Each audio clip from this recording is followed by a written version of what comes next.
Azam FC kwa siku ya jana Jumanne imecheza mchezo wake wa raundi ya 28. Amebakiza mechi takriban 2 ili kufunga msimu huu.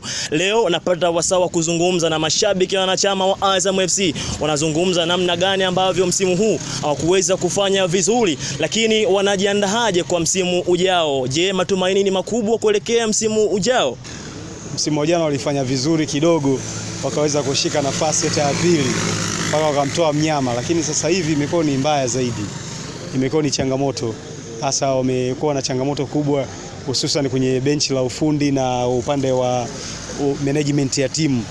Wanakosa viongozi ambao wanasimamia timu vizuri, kufuatilia wachezaji mmoja mmoja, kuangalia maisha yao nje na ndani, wanakuwa wanaishi vipi, lakini pia kuangalia hata kuwadhibiti kwenye mambo ya maisha ya huku nje wanapoishi maisha yao, maana unakuta wachezaji wanakuwa na uhuru sana wa kufanya mambo yao mengi nje ya uwanja. Hasa hicho nacho ni moja ya sababu ambayo inawapelekea Azam kuto kufanya vizuri msimu huu. Ilinifurahisha sana, ingawa si furaha ambayo ni furaha ambayo nilitamani nipate kwa muda mwingi au kwa muda wa vipindi vya nyuma, kwa mechi ambazo tumecheza hapo awali, kwa sababu unajua tumepata ushindi wa goli 5-0. Imetongezea alama 3 ambazo zimekuwa ni muhimu, ambazo tunapambania katika kuwania nafasi ya 3 sisi na ndugu zetu, ambapo tumekosa kuwania katika kuchukua kombe la ligi kuu au katika makombe ambayo tulikuwa tunashindania kama kombe la Zanzibar kule. Sambamba na hilo, mkuu wa kitengo cha habari na mawasiliano wa Azam FC Sabiti Zakazi amezungumza namna ambavyo waliwapa nafasi wachezaji ambao walikuwa wachezi msimu huu, huku akizungumza kuelekea msimu ujao mashabiki wa Azam wavute subira, kwani bado hawajatimiza malengo ya msimu huu, at least wamalize nafasi ya 3 za juu. Okay, mchezo wa jana tulishinda, imekuwa jambo zuri, tumeshinda vizuri, tunacheza vizuri.